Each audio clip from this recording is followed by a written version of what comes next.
To today's webinar, Beyond the Prompt, Architecting Trust in AI Documentation with Life Sciences Precision. This is Sheba and I'll be your co-host for tonight. Now it's my pleasure to introduce our speaker, Eliza Marin, Senior Technical Writer at Oracle.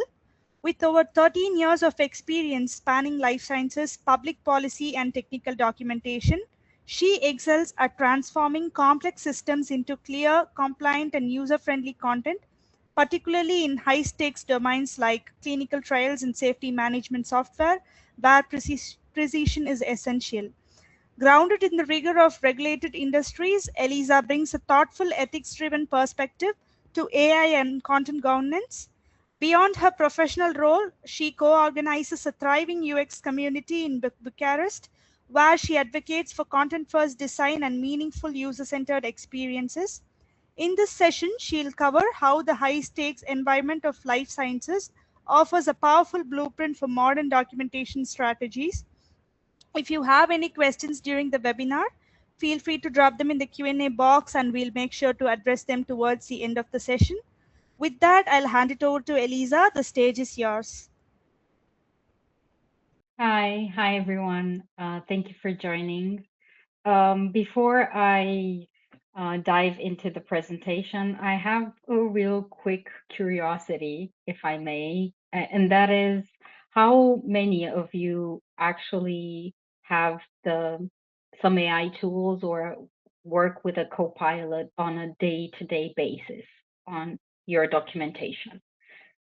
You can answer in the chat or with an emoji or anything. Okay, we have four emojis, 5. Okay, more are coming in. So a lot of you already work with AIs. Okay, that's good. I'm asking mainly because I want to know how connected you are and how this presentation is actually making sense to you. Okay, good.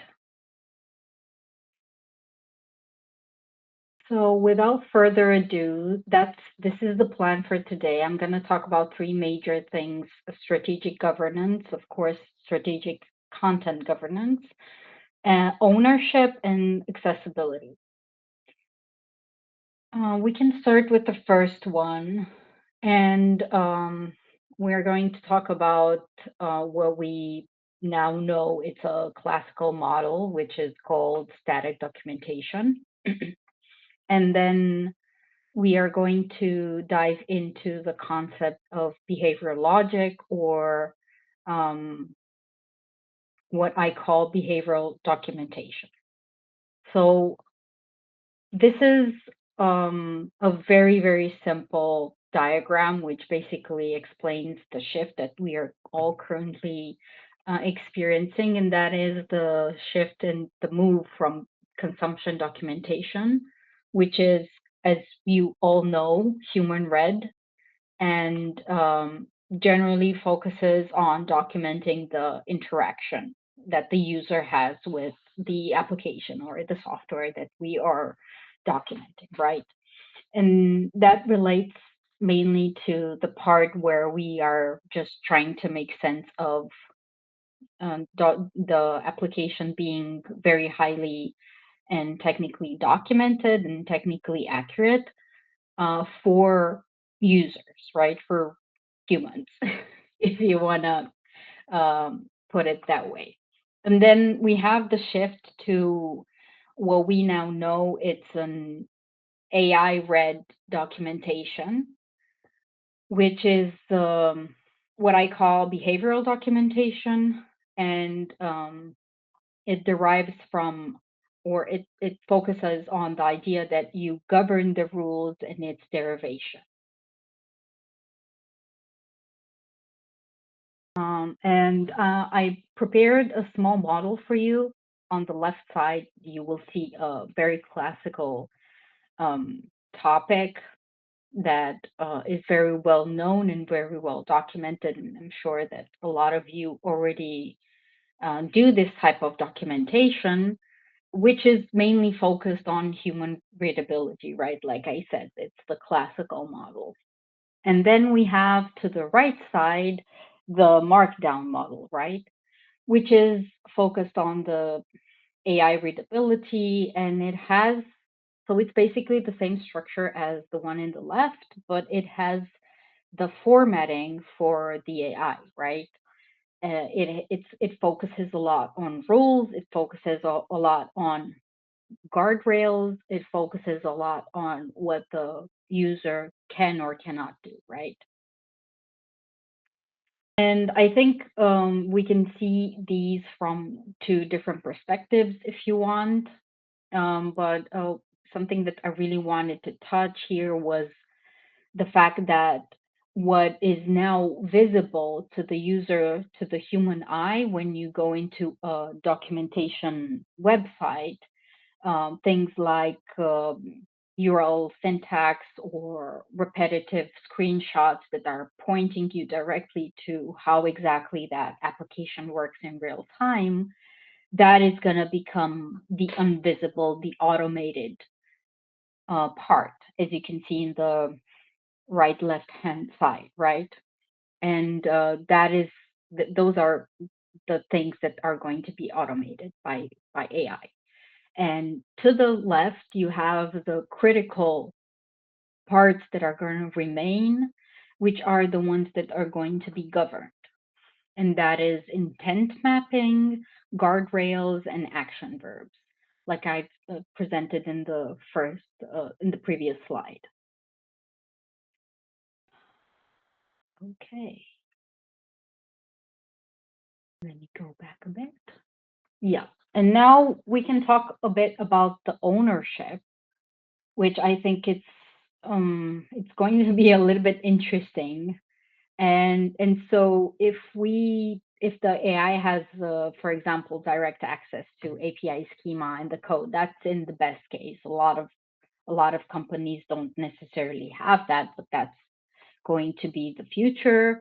Then what will a technical writer do, right? And there are three main things that I identified that I think are going to be useful to look at it from a different perspective. And the first one is that we are going to be writing the behavior rules for the AI. So instead of writing a topic, we are going to focus a lot on how the AI behaves in the conversation with the user. The second thing is, of course, connected to the first. After we write the behavioral rules, we are going to make sure that those rules match the code.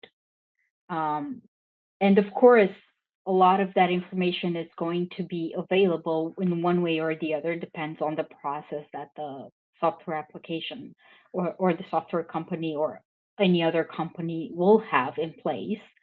But instead of, for example, right now, which is the model of checking if the docs match the user interface, the API, and it has general technical accuracy, we are going to have to make sure that the rules that engineers, for example, have carved are implemented and in the way that we are expecting them to be in the AI. So it's another form of testing, but we are working with, let's say, more dynamic system like the copilots are. And then the third one, which is proving the AI is following the rules. And so instead of thinking that the AI is smart enough, we are going to have this design um, mentality more and more, right? Not that we are not having it right now, but I think it's definitely going to be um, more specific. Sorry, my presentation and it's getting ahead of me. Uh, and I think in this perspective, I want to take some time a little bit and talk about the general role of the technical writer in the multidisciplinary context, right? Because we don't work in by ourselves. We are very much connected to product management. We are very much connected to engineering when we write our documentation. We must stay really, really focused on that front. But I've heard recently, and not just recently, in the past year since AI has been implemented, that there is a problem with trust, right? A lot of customers, a lot of colleagues, whether they're in technical writing or in product or with engineering, they distrust that the AIs are fully capable of delivering um, something as good as a technical writer, for example, or just general information that is highly um, accurate. And I think this definitely has to do with the way the technical ability of those AIs is designed. Of course, we all know that it's not 100% accurate, and that's okay. But more and more companies are relying on it to be very, very accurate. And so then I think in this sense, our role as technical writers is to make sure that we carve that experience in a way that makes sense for everyone to have more trust in what the rules are that it's going to behave by. And so I think there is one, not only one, but multiple things that the regulated industry, like the life sciences, for example, or in general, the highly regulated industries have. And those are some of the um, compliance aspects that can be borrowed, if you may, or you can get some inspiration from that to try to think about your product or the way documentation is going to behave in the AI context so that it's going to be more trustworthy, right? And I can start with by looking at this table, for example, in the first row from the top, the engineering role, that it's going to be implementing the state layer, for example, so what the system can do. And then if if we are going to think about it in the context of very regulated industries like the life sciences, then we are going to see feature flags, um, regions. I don't know whether it's the North American one, Europe one, or India, or China, or Australia, um, that are going to have gates exposed as machine readable metadata, right? And that will be translated as parameters like owner, version, tested state, etc. And if engineers would like to borrow some aspects from that, then I presume that they could have more AI queries verified before responding.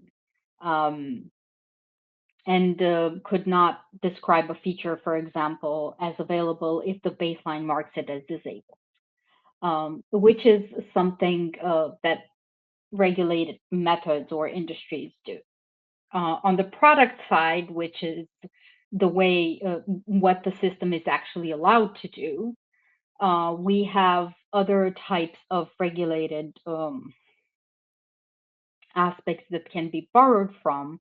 And then here they get to carve, for example, who can read or trigger a record, um, what counts as a valid electronic record, for example, in the context of GDPR, for example. And a trust result would be that AI enforces policy by architecture and not necessarily by prompt, um, and cannot suggest, for example, a pro or a basic type of access or breach regional rules, um, because the boundaries are encoded. And then we come to the technical writer, which I think are definitely going. I hope, I presume they're going to be the architects of the logic layer, not just, as I said, writing the documentation. And that means how intent um, maps to govern the rules AI behaves by. And here I have some suggestions from Alcoa, for example, and the controlled vocabulary that we use in the regulated industries.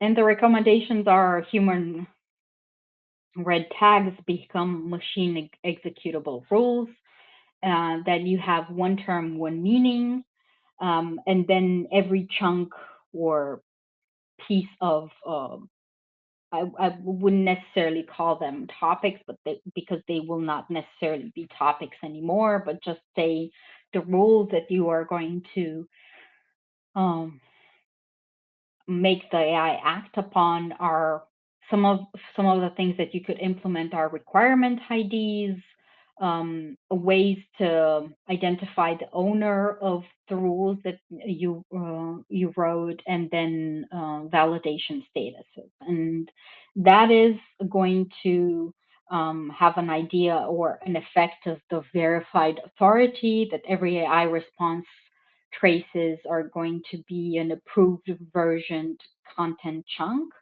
and that is ultimately going to be auditable, um, and the writer's authority could be enforceable.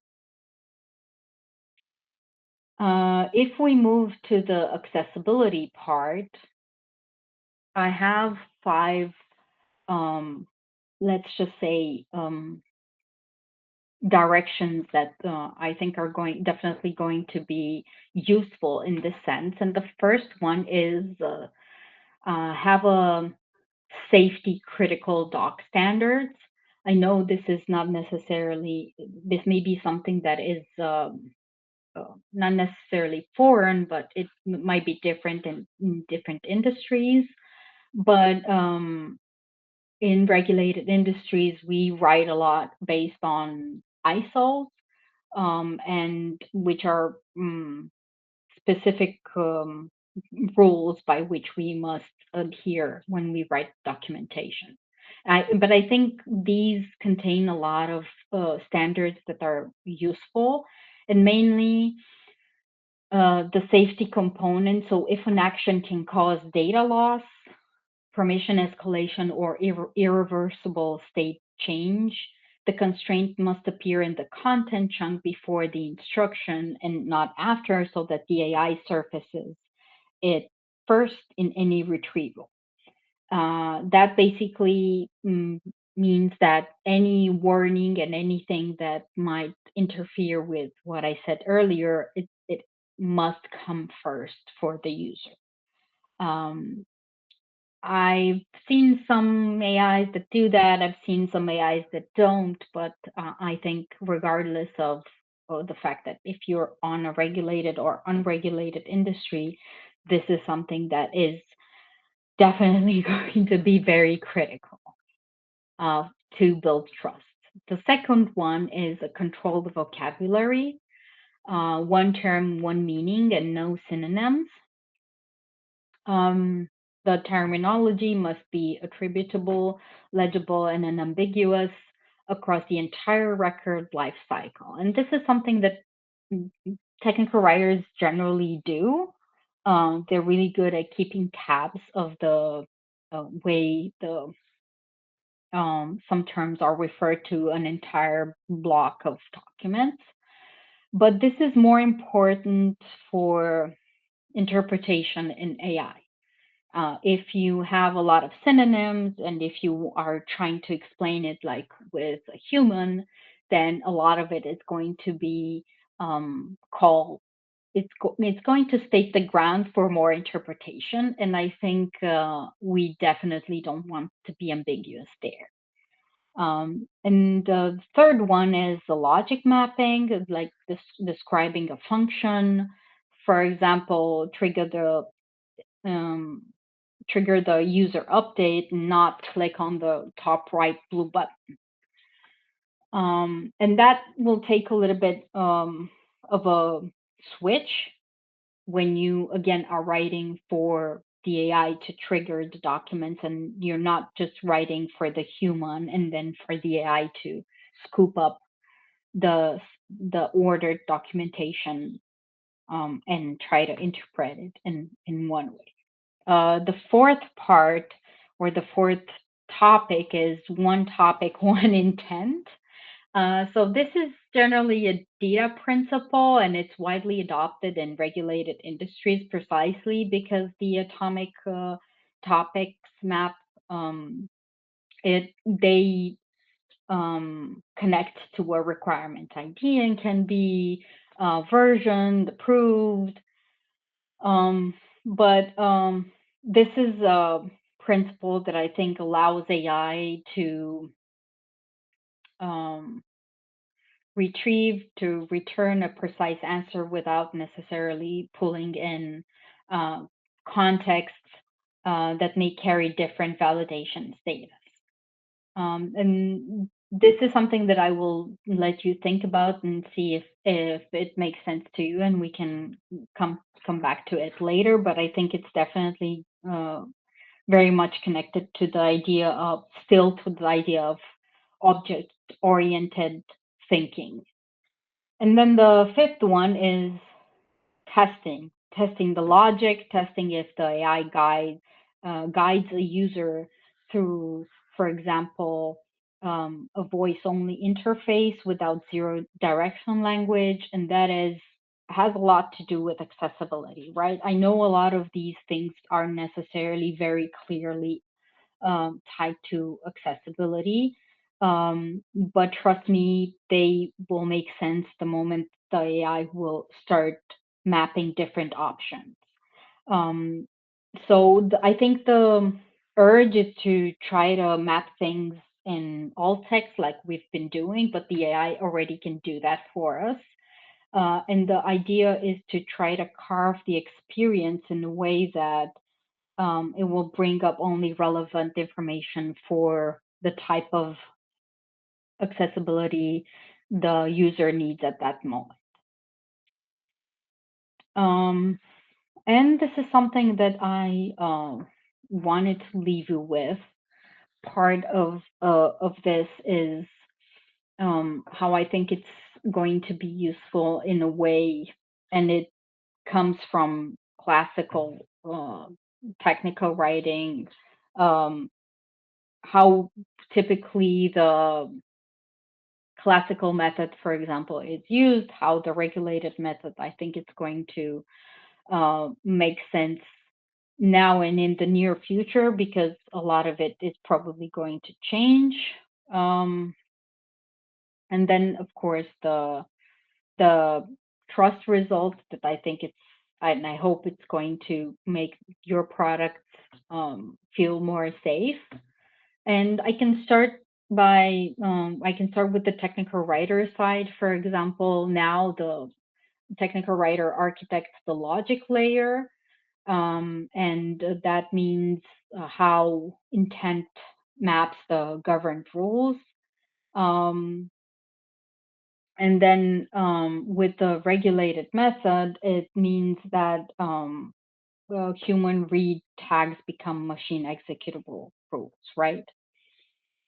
Um, Let me see. Oh, I think this is another. Sorry, that was another. That was the previous slide. Yes. This is the correct one.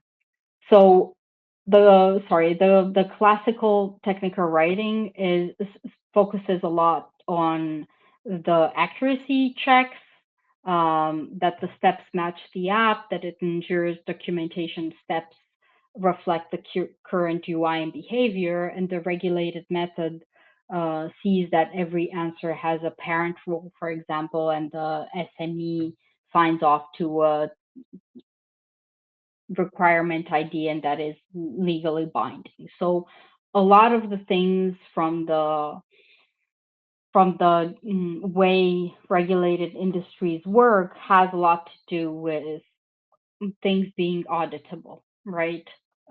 They everything that we do must be traceable in case of an audit. And I don't know if that actually makes sense to some of you, but this is a way that I think it could definitely be extrapolated when working with different types of teams. Um, and a lot of for example, the if we move further to the validation base now, it's currently observational.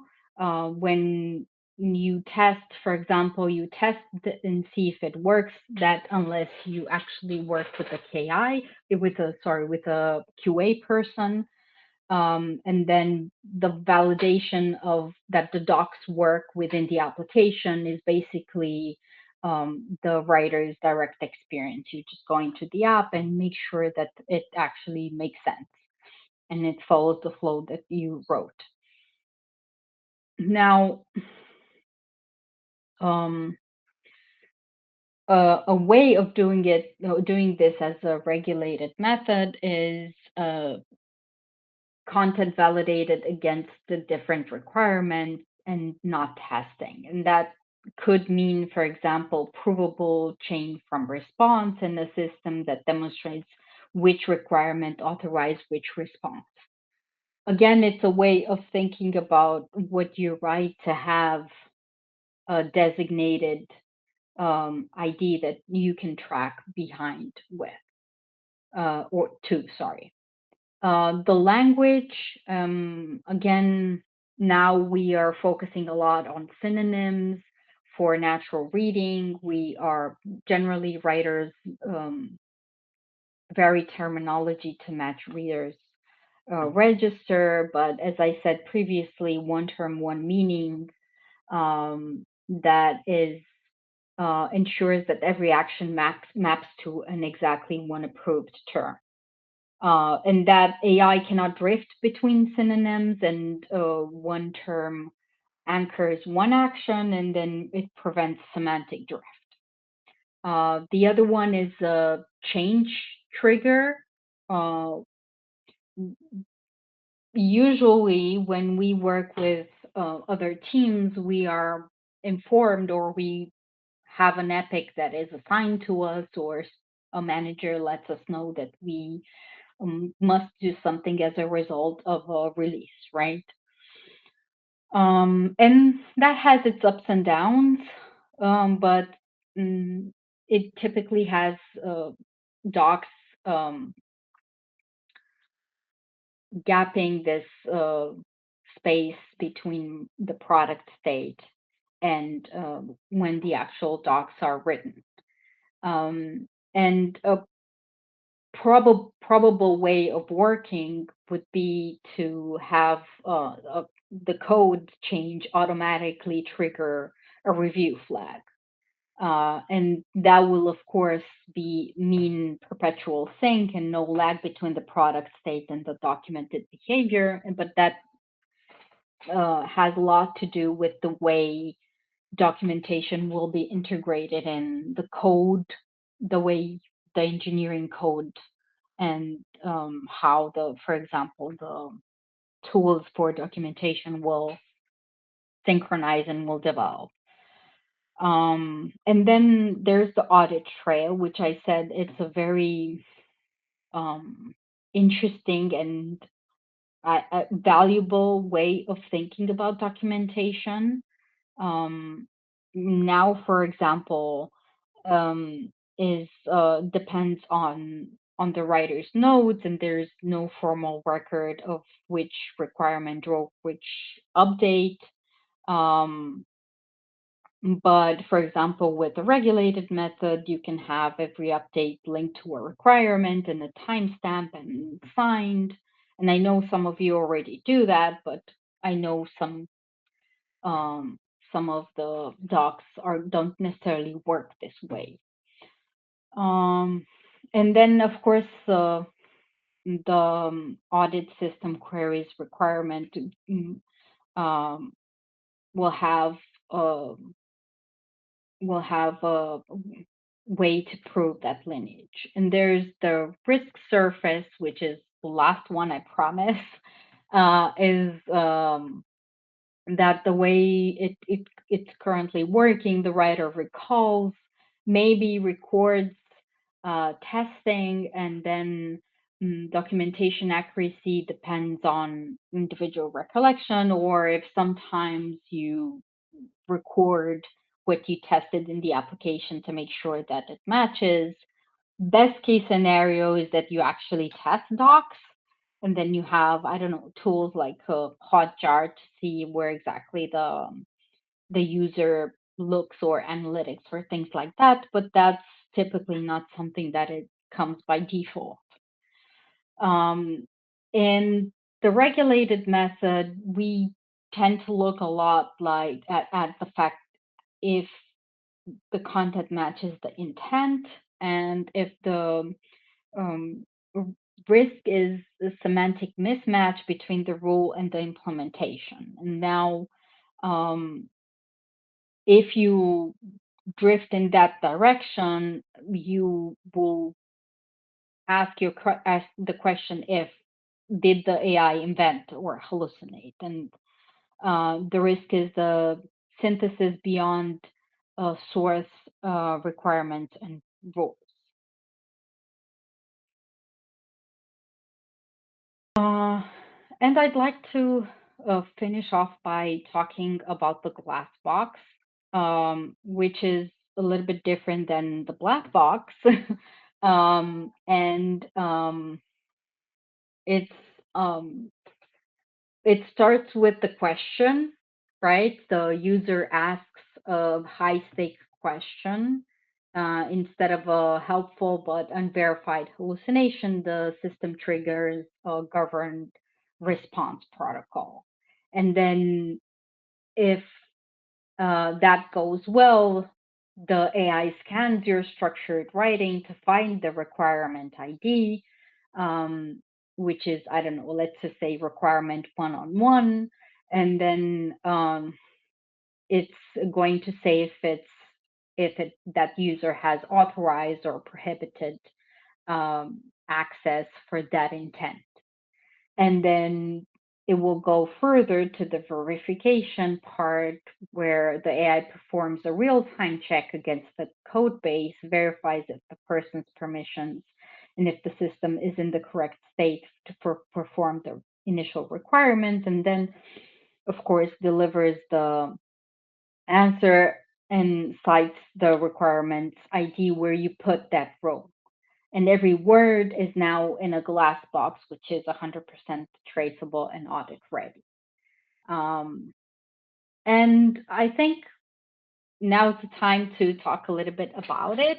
That's mainly what is something I would like for all of you to think. It could be the process of how the implementation of the regulated method could work for you. Um, might be something useful, might be something that you will probably start using when you try to write your docs for AI instead of for humans. Thank you, Eliza. The session was quite insightful, and I'm sure the audience will agree. And that's a wrap for today's session. A huge thanks to you once again for walking us through the topic today. I hope the insights shared today gave everyone a clearer understanding of how the high stakes environment of life sciences offers a powerful blueprint for modern documentation strategies. To everyone who tuned in, thank you for taking your time to be here and for all your great questions and comments. And of course, if you have more questions or want to learn more about Document 360, then feel free to reach out to us. We'll be back soon with another session. Until then, see you next time. Thank you, Eliza, and thank you everyone for joining.